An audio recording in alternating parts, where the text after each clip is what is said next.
नमस्कार विद्यार्थी मित्रांनो, सोल्युशन्स या चॅप्टरमध्ये मी प्राध्यापक दीपक निंबाळकर पुन्हा आपल्या सर्वांचं एकदा वेलकम करतो. आजचा आपला मुद्दा आहे लिक्विड लिक्विड सोल्युशन्स. याच्या पाठीमागच्या लेक्चरमध्ये आपण सॉलिड लिक्विड सोल्युशन्स बघितलेलं, त्याच्यानंतर गॅस लिक्विड सोल्युशन असे दोन सोल्युशन्स बघितलेले. मग त्याच्यावरती सॉलिडचे लिक्विड मधील सोल्युबिलिटी, गॅसचे लिक्विड मधील सोल्युबिलिटी याचा आपण अभ्यास केला. आता तुमच्या मनामध्ये एक प्रश्न असा आला असावा की लिक्विडची लिक्विड मधील सोल्युबिलिटीचा अभ्यास आपल्याला याच्यामध्ये करायचा आहे. तर ऍक्च्युअली आपल्याला लिक्विड लिक्विड सोल्युशनचा अभ्यास करायचा आहे. तर सोल्युबिलिटीचा अभ्यास करायचा नाही, तयार होणाऱ्या सोल्युशनच्या वेपर प्रेशरचा अभ्यास करायचा आहे. आणि याचा वापर करून दोन मिसिबल लिक्विड्स जे एकमेकांमध्ये डिसॉल्व्ह झालेले लिक्विड्स आहेत ते आपण डिस्टिलेशन प्रोसेसने कशी काढून सेपरेट करू शकतो याचा पुढे आपल्याला करण्यासाठी, लिक्विड सेपरेट करण्यासाठी याचा आपल्याला उपयोग होतो. तर आपण वेळ न घालवता आपल्या मुद्द्याला सुरुवात करूयात. बघा, तर लिक्विड लिक्विड सोल्युशन्स बघण्या अगोदर आपण वेपर प्रेशर म्हणजे काय हे आपण अगोदर बघूयात.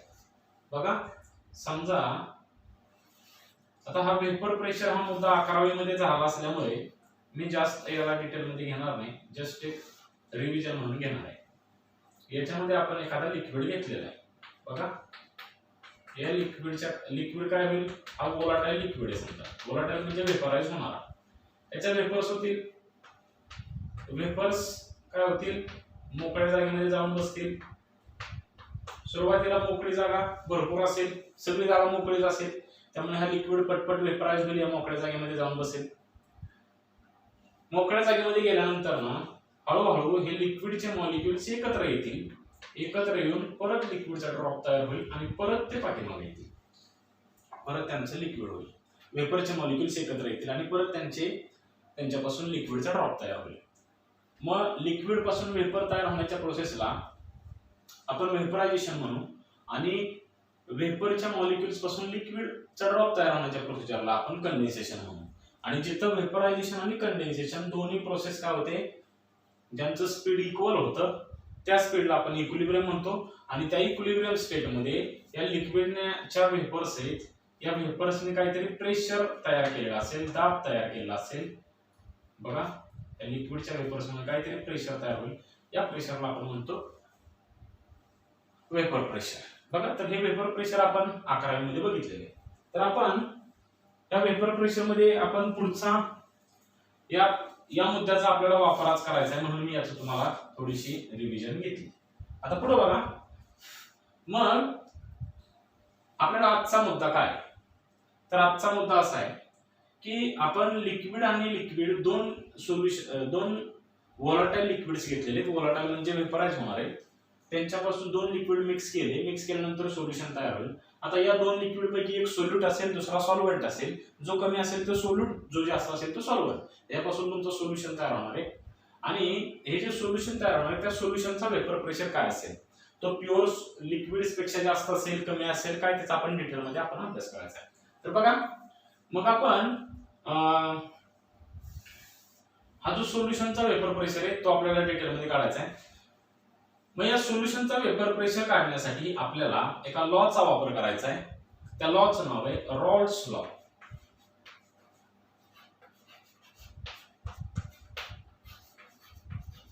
बघा, या रॉल्स लॉने आपल्याला लिक्विडचा वेपर प्रेशर आणि हे जे लिक्विडचे वेपर प्रेशर आहेत ते प्युअर स्टेट मधले वेपर प्रेशर आणि मिक्स केल्यानंतर सोल्युशनच्या स्टेट मधले जे वेपर प्रेशर आहे याच्यामध्ये आपल्याला रिलेशन सांगितले. हा रॉल्स लॉ काय सांगतो बघा, याचा आपण डिटेल मध्ये थोडासा अभ्यास करूयात. रॉल्स लॉ काय सांगतो बघा, the partial vapour pressure of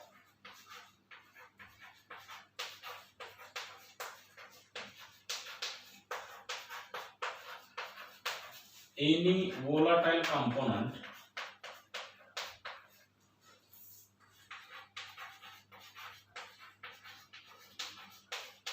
component in a solution is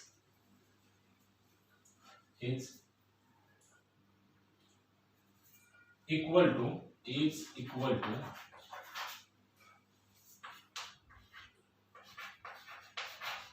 vapor pressure of that component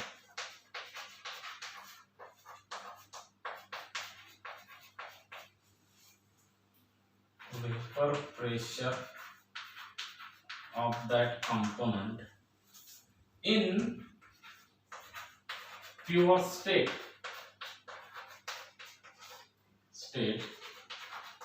multiplied by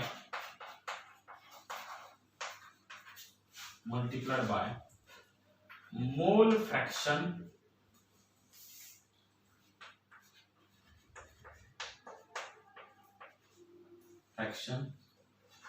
of that component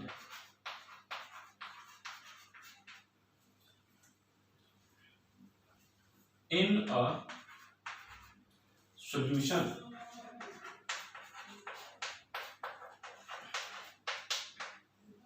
बघा हा लॉ अतिशय महत्वाचा आहे. लॉ आपल्याला परीक्षेमध्ये विचारला जातो. प्रश्न असा विचारला जातो की state and explain Rawls law. Statement 1 मार्कला विचारतात, एक्सप्लेनेशन 1 मार्कला, असं 2 मार्कला विचारू शकतात किंवा फक्त स्टेटमेंट आपल्याला 1 मार्कला विचारू शकतात. तर या लॉचं स्टेटमेंट अगोदर बघण्या अगोदर मी तुम्हाला अगोदर एक्सप्लेनेशन देतो. एक्सप्लेनेशन दिल्यानंतर आपण लॉ कडे येऊया. बघा आता उदाहरणार्थ समजा मी एक लिक्विड घेतलेले, वोलटाईल लिक्विड घेतलेले. वोलटाईल लिक्विड म्हणजे हा एक वोलटाईल कॉम्पोनंट आहे. याला आपण कॉम्पोनंट म्हणजे घटक. बघा याला मी A1 असं नाव देतो. या कॉम्पोनंटला A1 असं नाव देतो.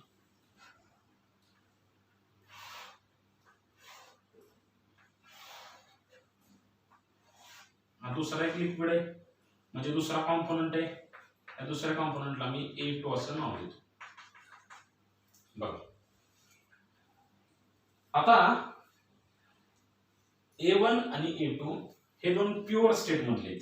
A1 हे जे लिक्विड आहे त्याला आपण हे दोन कॉम्पोनंट आपण म्हणू शकतो. कॉम्पोनंट म्हणजे सोल्युशनचे घटक. या दोघांना मिक्स करून आपल्याला सोल्युशन बनवायचं आहे.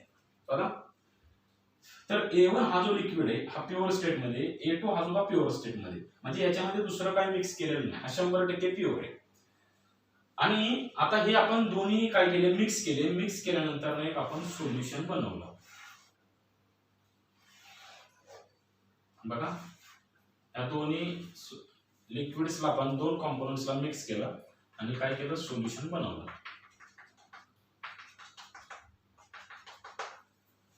बघा आता याच्यामधल्या काही आपण टर्म्स समजून घेऊयात. टर्म्स अशा आहेत की A1 जो आहे, या A1 चा जो प्युअर स्टेट मधला वेपर प्रेशर आहे त्या वेपर प्रेशरला मी P1 नॉट असं म्हणतो. P1 naught. What is P1 naught? It is vapor pressure of A1 in pure state.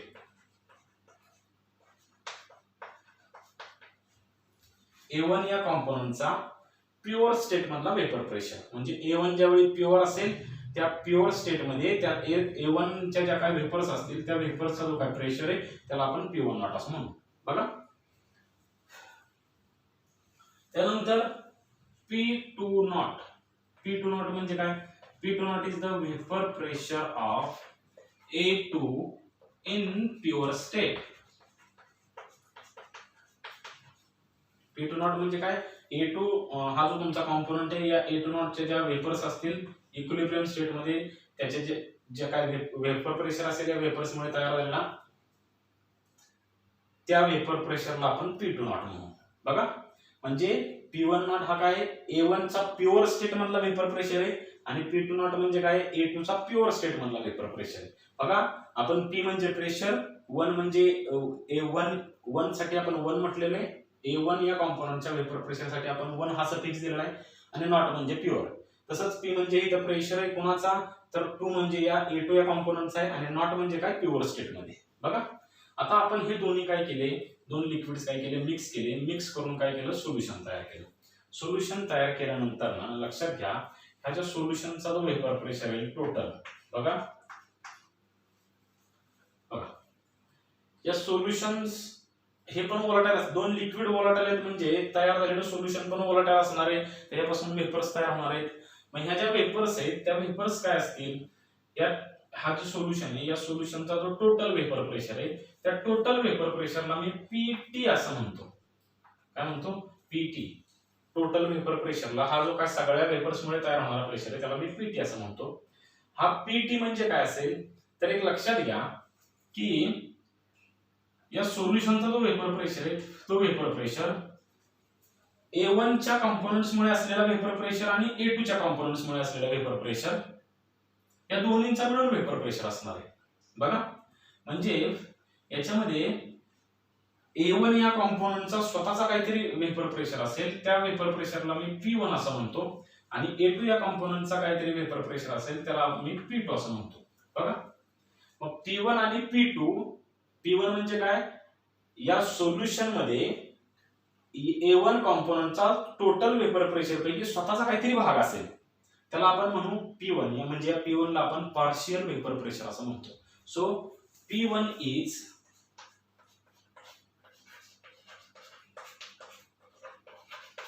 partial vapor pressure of A1 in solution. P2 is partial vapor pressure of A2 in solution. बघा P1 not आणि P1 याच्यामधला फरक लक्षात घ्या. P1 not म्हणजे काय, A1 चा pure state मधला vapour pressure. P1 म्हणजे काय तर A1 चा सोल्युशन मधला पार्शियल वेपर प्रेशर. पार्शियल म्हणजे त्या दोन्हींचा मिळून जो वेपर प्रेशर असेल तो सोल्युशनचा वेपर प्रेशर असेल P1 आणि P2 चा मिळून, पण त्याच्यापैकी स्वतःचा काहीतरी वेगळा वेपर प्रेशर असेल.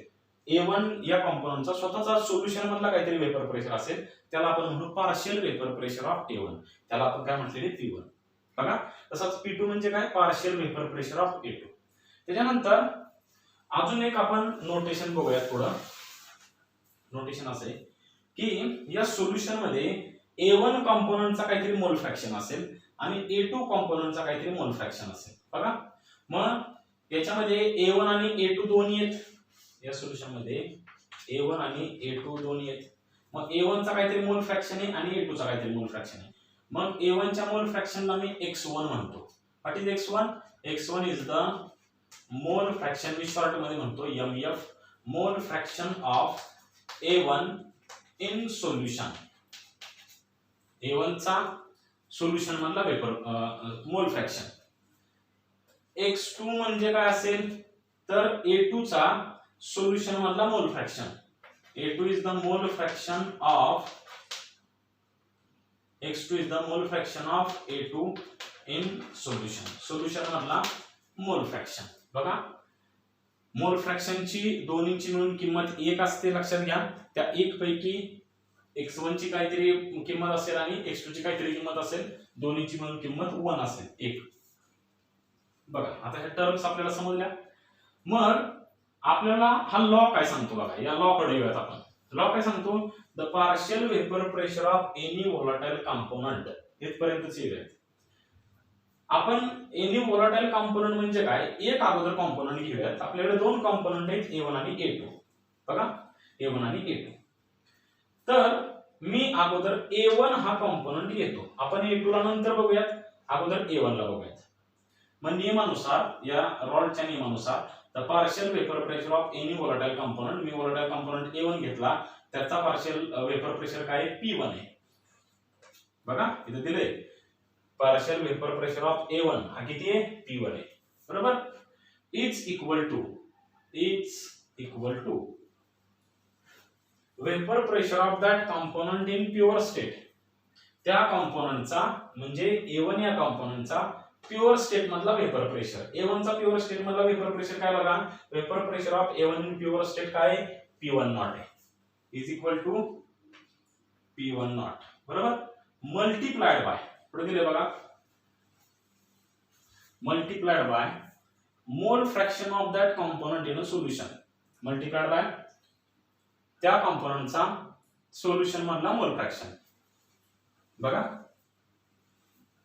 त्या कॉम्पोनंटचा सोल्युशन मधला मोल फ्रॅक्शन, सोल्युशन मधला मोल फ्रॅक्शन A1 चा किती आहे बघा, x1. आता आपण गुणाकाराचं चिन्ह शक्यतो दोन टर्म्स मध्ये लिहित नाही, जर गुणाकार असेल तर आपण काहीच लिहित नाही, P1 नॉट इंटू x1. याला मी इक्वेशन 1 असं नाव देतो, बघा. तसंच जर का मला हा लॉ P2 साठी लिहायचा म्हटलं तर P2 इज इक्वल टू काय येणार, तसं P1 is equal to P1 nought x1, तसं P2 is equal to P2 nought x2 असा हा लॉ होईल, आणि याला मी इक्वेशन 2 नाव देतो, बघा.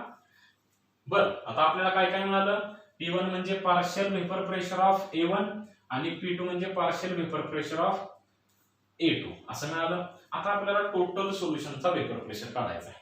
टोटल सोल्युशनच्या वेपर प्रेशरला मी PT असं म्हणतो, काही ठिकाणी फक्त P असं म्हटलेले काय हरकत नाही. मग टोटल सोल्युशनचा वेपर प्रेशर कसा काढायचा, A1 चा पार्शियल वेपर प्रेशर आणि A2 चा पार्शियल वेपर प्रेशर दोघांची बेरीज करायची. A1 चा पार्शियल वेपर प्रेशर किती आहे, P1 आहे, आणि A2 चा पार्शियल वेपर प्रेशर किती आहे, P2 आहे, बघा, P1 प्लस P2. मग आपण काय करूयात, सिंपल इक्वेशन 1 आणि 2 या दोन्ही या इक्वेशनला मी 3 नाव देतो. 1 आणि 2 इक्वेशनच्या ज्या P1 आणि P2 च्या व्हॅल्यू आहेत त्या मी इक्वेशन 3 मध्ये पुट करतो. इक्वेशन असेल बघा, PT is equal to P1 म्हणजे काय, P1 nought x1 plus P2 म्हणजे काय, P2 नॉट x2 असं. आता बघा आपल्याला एक गोष्ट माहिती आहे, x1 plus x2 is equal to काय असतं रे, 1 असतो. 11वी मध्ये सम बेसिक कन्सेप्ट्स मध्ये आपण मोल फ्रॅक्शन हा नावाचा मुद्दा शिकलेलो आहे. त्या मोल फ्रॅक्शन मध्ये आपण शिकलेलो आहे की x1 आणि x2 या दोन्हींचा मोल फ्रॅक्शनची बेरीज किती असते, 1 असते. म्हणजे सोल्यूटचा मोल फ्रॅक्शन आणि सॉल्व्हंटचा मोल फ्रॅक्शन दोघांची बेरीज 1 असते, 1 असते. आता इथं आपण x1 किंवा x1 ला आपण सोल्यूट किंवा सॉल्व्हंट असं काय म्हणू शकत नाही, कारण का लक्षात घ्या, कुठला कॉम्पोनंट जास्त हे आपल्याला माहित नाही, असं आपण काय दिलेलं नाही, बघा. त्याच्यामुळे x1 may be solute or solvent, x2 may be also solute or solvent, बघा. आता मग आपण जर का x1 ची किंमत काढायचं म्हटलं तर x1 इज इक्वल टू काय येणार आहे, हा 1 तिकडे तसंच राहणार, प्लस x2 तिकडे गेल्यानंतर मग मायनस x2 होणार आहे. x1 is equal to 1 minus x2, बघा.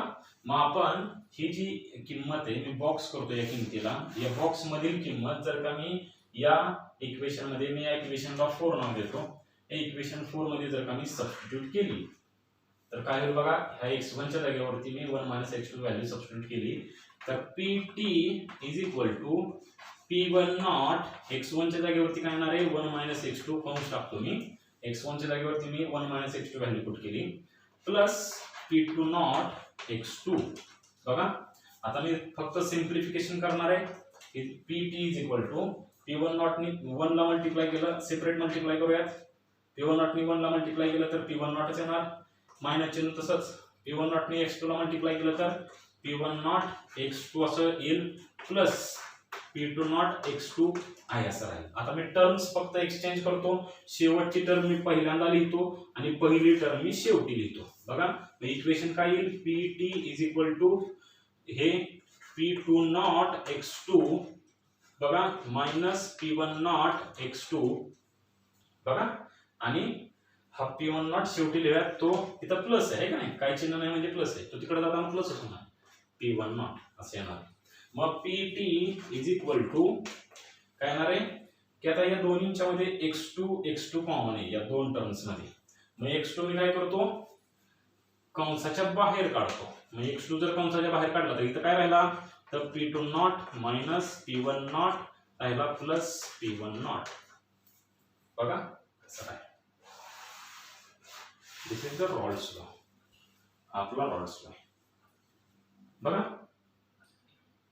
आता आपल्याला काय करायचंय, हे रॉल्स लॉचं आपलं इक्वेशन आहे, या इक्वेशन वरून आपल्याला ग्राफ प्लॉट करायचा आहे. हा ग्राफ अतिशय महत्वाचा आहे, हा ग्राफ आपल्याला वाचता आला तर रॉल्स लॉ समजला असं आपण समजूयात. बघा हा ग्राफ मला असा काढायचा बघा, इकडे थोडस मी बाजूला काढतो. बघा मी इथं ग्राफिकल रिप्रेझेंटेशन करतो. हा ग्राफ काढत असताना मी काय करतो की व्हर्टिकल ऍक्सिस वरती वेपर प्रेशरच्या व्हॅल्यूज घेतो आणि हॉरिझॉन्टल ऍक्सिस वरती मोल फ्रॅक्शनच्या व्हॅल्यूज घेतो. बघा हा व्हर्टिकल ऍक्सिस वरती मी काय घेतो, वेपर प्रेशर इन शॉर्ट मध्ये व्हीपी असं मी लिहितो वेपर प्रेशर, आणि हॉरिझॉन्टल ऍक्सिस वरती मोल फ्रॅक्शनच्या मी व्हॅल्यूज घेतो. बघा म्हणजे वेपर प्रेशर वर्सेस मोल फ्रॅक्शन याचा आपण ग्राफ काय करतोय, प्लॉट करतोय. आता वेपर प्रेशर वर्सेस मोल फ्रॅक्शन आपण ग्राफ का प्लॉट केला बघा, तर इक्वेशन 1 जे P1 P1 x1, मी थोडस असं काढतो P1 x1 आहे की नाही. तर या इक्वेशन मध्ये आपण हे जे इक्वेशन आहे या इक्वेशन मध्ये आपण काय करू शकतो बघा, की याचा जर का आपल्याला ग्राफ प्लॉट करायचा म्हटलं इक्वेशन 1 चा, अगोदर आपण काय करूयात इक्वेशन 2 चा ग्राफ प्लॉट करूयात. बघा इक्वेशन 2 चा करूयात, नंतर इक्वेशन 1 चा करूयात. का करूयात ते तुम्हाला मी थोडं सांगतो. बर आता मोल फ्रॅक्शन घेत असताना मी इथं सुरुवातीचा जो मोल फ्रॅक्शन आहे तो मोल फ्रॅक्शन इथं सुरुवात काय करतो बघा, x2 इज इक्वल टू 0 घेतो. बरोबर x2 0 घेतो. मग मला सांगा x2 जर का 0 असेल तर x1 plus 0 is equal to किती येणार आहे, 1. म्हणजे x1 ची किंमत किती येणार आहे, 1 येणार आहे. मग इथं x2 0 असेल तर x1 ची किंमत किती येणार आहे, 1 येणार आहे. आणि मी इथं x2 ची किंमत 0 पासून कुठपर्यंत वाढत जाते, 0.1 0.2 0.3 0.4 0.5 0.6 7 0.8 0.9 आणि 0.10 अशी इथपर्यंत काय होते, वाढत जाते किंमत. बघा मग 0.9 आणि इथं 1 येते, 0.10 नाही इथं 1 येते. मग x2 इज इक्वल टू 1 अशी इथे किंमत आली. x2 ची किंमत 0 पासून 1 पर्यंत वाढत जाते. हा मोल फ्रॅक्शन आहे A2 कॉम्पोनंटचा. एक लक्षात घ्या त्याची व्हॅल्यू 1 पेक्षा जास्त वाढू शकत नाही, कारण मोल फ्रॅक्शन 1 पेक्षा जास्त नसतो हे आपल्याला माहिती आहे. बरोबर. मग x जसं इथं x2 इज इक्वल टू 0 असल्यावर x1 इज इक्वल टू 1 आहे, तसं x2 इज इक्वल टू 1 असल्यावर x1 इज इक्वल टू काय होणार आहे, 0 होतोय. आता एक गोष्ट आपल्याला इथं जाणवली पाहिजे की x2 वाढत चाललाय 0.1 0.2 0.3 पासून ते x2 इज इक्वल टू 1 पर्यंत. तर x1 काय होत जाणार आहे, कमी होत जाणार आहे. इथं x2 इज इक्वल टू 1 आहे तर इथं काय होणार 0.9 0.8 0.7 0.6 0.5 0.4 0.3 0.2 0.1 आणि 0.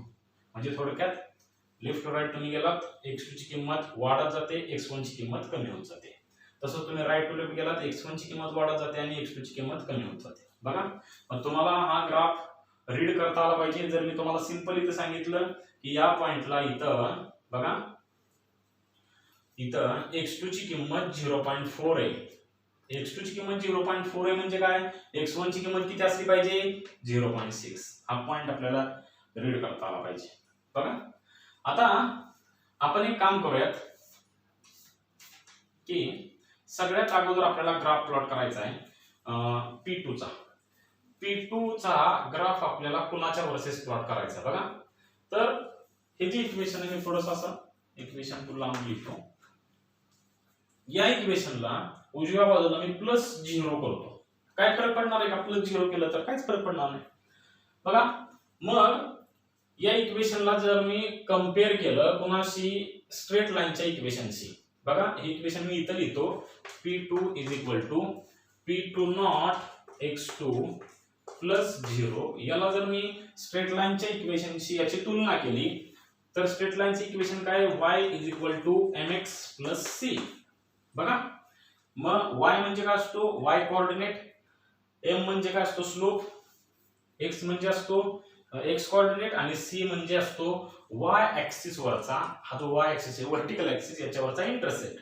आणि एक लक्षात ठेवा या c ची जर का किंमत, c ची किंमत 0 असेल तर तुमचा जो ग्राफ आहे तो तुमचा ग्राफ कुठून सुरू होतोय, ओरिजिन पासून सुरू होतोय असं आपल्याला म्हणायला हरकत नाही. बघा आता आपण अगोदर इक्वेशन 2 चा ग्राफ प्लॉट करतोय, नंतर इक्वेशन 1 कडे जातोय. बघा मग इक्वेशन 2 चा ग्राफ प्लॉट करताना आपल्याला कोणाच्या वर्सेस कोणाचा प्लॉट करतो आपण नेहमी y वर्सेस x चा. बघा y म्हणजे कोण आहे p2 आहे, m म्हणजे कोण आहे p2 नॉट आहे, x म्हणजे कोण आहे x2 आहे, c म्हणजे कोण आहे 0. बघा मग y वर्सेस x चा आपण ग्राफ प्लॉट करतो. y म्हणजे कोण आहे p2 आहे आणि x म्हणजे कोण आहे x2 आहे, म्हणजे p2 versus x2, p2 versus x2 असा ग्राफ प्लॉट करायचा.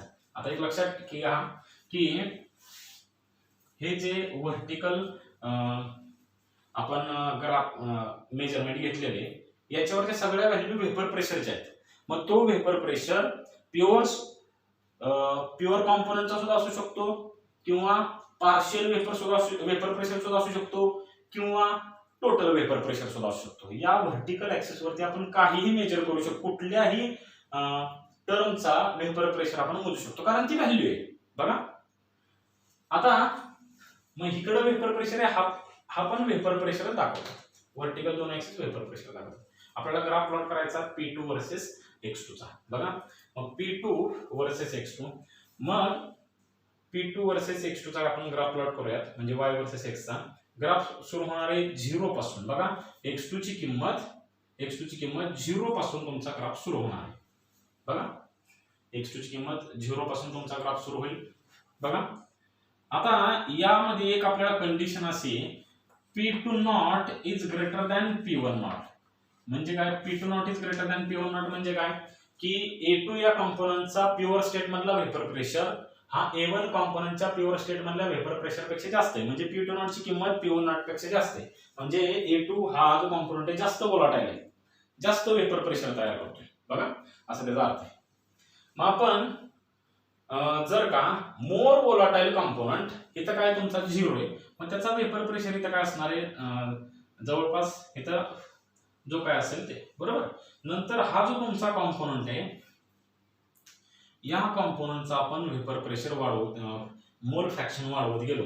याचा मोल फ्रॅक्शन 0 आहे, त्याच्यामुळे याचा वेपर प्रेशरच काय असणार आहे पार्शियल वेपर प्रेशर कोणाचा a2 चा काय असणार आहे 0 असणार आहे. बघा x2 0 आहे म्हणजे काय तर a2 कंपोनंट हा नाहीच आहे सोल्युशन मध्ये, इथं फक्त a1च आहे. बरोबर मग अशा वेळेला a2 हा कंपोनंटच नसेल तर त्याचा पार्शियल वेपर प्रेशर 0 असेल, मग तुमचा पार्शियल वेपर प्रेशर पण 0 आहे. जसं जसा तुमचा a2 कंपोनंट वाढत जाईल म्हणजे a2 चा मोल फ्रॅक्शन वाढत जाईल. a2 चा मोल फ्रॅक्शन कुठे गेला इथे गेला 0.1 ला गेला, तर त्याचा वेपर प्रेशर पण काय होणार आहे वाढणार आहे. बघा इथे वेपर प्रेशर वाढला, अजून त्याचा मोल फ्रॅक्शन वाढत जातोय, वेपर प्रेशर वाढत जातोय, मोल फ्रॅक्शन वाढत जातोय, वेपर प्रेशर वाढत जातोय. एका स्टेजला जाऊन इथे थांबणार आहे. बघा मग इथं जो काय तुमचा ग्राफ इंटरसेक्ट होणार आहे या पॉइंटला मी p2 नॉट असं म्हणतो. p2 नॉट का तर इथं जो वेपर प्रेशर असेल तो प्युअर कोणाचा असेल प्युअर a2 चा वेपर प्रेशर असेल. लक्षात घ्या इथं जो आहे तो प्युअर a2 आहे आणि इथं आहे तो प्युअर a1 आहे. बघा कारण का इथं प्युअर a2 कसा काय प्युअर a2 असायचं कारण का तर इथं x2 ची किंमत किती आहे 1 आहे. x2 चा म्हणजे a2 चा जो मोल फ्रॅक्शन आहे x2 तो प्युअर आहे. बघा मोल फ्रॅक्शन 1 आहे याचा अर्थ a2 तुमचा प्युअर आहे, त्याची व्हॅल्यू p2 नॉट असेल. तसंच जर का आपण ग्राफ कोणाचा प्लॉट केला p1 चा ग्राफ आपण प्लॉट केला p1 is equal to p1 nought x1 plus 0 असं मी याला म्हटलं, प्लस 0 पुढे म्हटलं इथं काय फरक पडत नाही. बरोबर मग याचा पण आपण स्ट्रेट लाईनच्या इक्वेशनशी कंपेअर केला y is equal to mx plus c, तर y ची किंमत काय p1 आहे आणि c ची किंमत 0 आहे. मग ग्राफ तुमचा 0 पासून सुरू होणार आहे आणि p1 ची किंमत बघा p1 ची किंमत त्यावेळी किती पाहिजे 0च पाहिजे. बघा p1 म्हणजे x1 0 पाहिजे. मग हा ग्राफ असा सुरू होईल, मोल फ्रॅक्शन जसा वाढत जाईल तसा हा याचा वेपर प्रेशर पण वाढत जाईल. बघा आणि इथं तो इंटरसेक्ट होईल. बघा इंटरसेक्ट झाला तर इथं काय असणार आहे याची किंमत असणार आहे याची किंमत असेल ती p1 नॉट अशी किंमत असेल. p1 नॉट का तर हा जो इथं जो आहे इथं फक्त आणि फक्त प्युअर a1 आहे. प्युअर a1 काय तर x1 ची किंमत 1 आहे, x1 1 आहे म्हणजे याचा अर्थ असा की याच्यामध्ये x2 हा 0च आहे, x2 नाहीच आहे. x2 नाही म्हणजे a2 हा कॉम्पोनंट 0 आहे. A2 हा त्याच्यामध्ये नाहीच आहे, त्याच्यामुळे इथं प्युअर A1 आहे आणि प्युअर A1 चा वेपर प्रेशर A1 चा A1 in the vapour pressure of A1 in pure state तो किती असेल P1 नॉट असेल, ही P1 नॉट ची किंमत आहे. आता इथं आपण इथं थोडासा कमी आहे याचा आणि याचा जास्त काय, तर आपण कंडिशन सुरुवातीला अशी घेतलेली P2 not is greater than P1 not. बघा आता तुम्ही म्हणाल की असं का घेतलेले, P1 not is greater than P2 not असं का नाही घेतलं, मग हा ग्राफ इकडे खाली का नाही घेतला, तर एक लक्षात घ्या असं काय नाही. जर P2 नॉट ची किंमत P1 नॉट पेक्षा जास्त असेल तर P2 नॉट वरती येईल आणि P1 नॉट ची किंमत जर का P2 नॉट पेक्षा जास्त असेल तर P1 नॉट वरती येईल. जो जास्त व्होलाटाईल आहे, ज्याचा वेपर प्रेशर प्युअर स्टेट मध्ये जास्त आहे, त्याचा पॉइंट वरती जाणार आहे. बघा आता आपण काय करूयात की टोटल वेपर प्रेशर जो आहे सोल्युशनचा, त्या टोटल वेपर प्रेशर साठी आपण ग्राफ प्लॉट करूयात. बघा हा टोटल वेपर प्रेशरचं सोल्युशन काय बघा, Pt is equal to P2 naught minus P1 naught into x1 x2 plus P1 naught. मी इथे इक्वेशन लिहितो बघा, Pt is equal to P2 naught minus P1 naught into x2 plus P1 naught. हे equation मी आहे असं इथं लिहिलं. बघा या इक्वेशनची तुलना मी y is equal to mx plus c याच्याशी केली. बघा जर y is equal to mx plus c या स्ट्रेट लाईनच्या इक्वेशनची मी याची तुलना केली तर काय होणार आहे, y येणार आहे pt, m येणार आहे P2 naught minus P1 naught आणि x येणार आहे x2 आणि c येणार आहे P1 naught. तर एक लक्षात ठेवा, मग आपल्याला ग्राफ प्लॉट करायचा आहे y वर्सेस x चा, y वर्सेस x चा ग्राफ प्लॉट करायचा आहे, म्हणजेच काय pt वर्सेस x2 चा ग्राफ प्लॉट करायचा आहे. मग pt वर्सेस x2 चा ग्राफ प्लॉट करायला गेलो तर लक्षात घ्या या ग्राफची सुरुवात कुठून होणार आहे, P1 नॉट पासून होणार आहे. कारण का हा P1 नॉट म्हणजे काय असतो, P1 नॉट म्हणजे c आणि c म्हणजे काय, तर it is intercept on y axis, y axis वरचा इंटरसेप्ट इथं, म्हणजे इथून तुमचा ग्राफ सुरू होणार आहे. थोडंसं मॅथमॅटिक्स तुम्ही समजून घ्या, या intercept on y axis P1 nought आहे म्हणून तुमचा ग्राफ इथून सुरू होईल. हा तुमचा लक्षात घ्या, इथून ग्राफ सुरू झाला.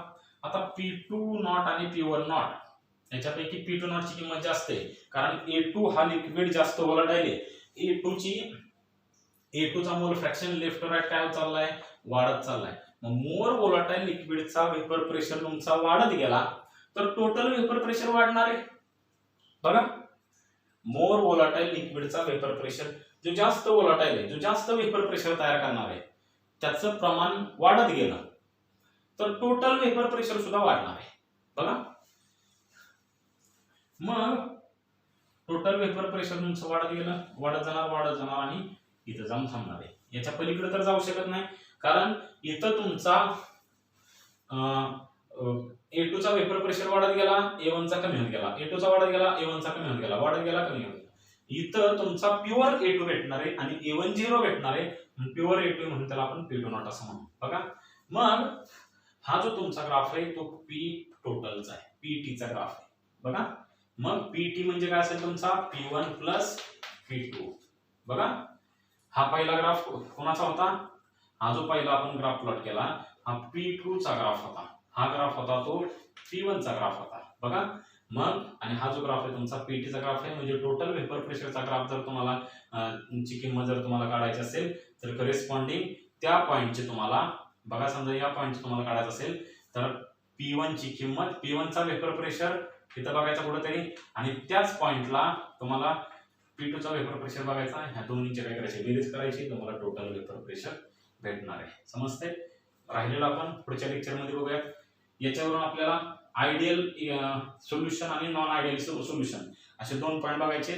त्या सोल्युशन मध्ये पण नॉन आयडियल सोल्युशन मध्ये पण पॉझिटिव्ह डेव्हिएशन आणि निगेटिव्ह डेव्हिएशन हे आपल्याला बघायचे. त्याच्यासाठी तुम्हाला हा ग्राफ माहित असणं खूप गरजेचं आहे. त्याच्यामुळे या ग्राफचा तुम्ही व्यवस्थित अभ्यास करा, त्याचा उपयोग तुम्हाला पुढच्या लेक्चरला होईल. धन्यवाद.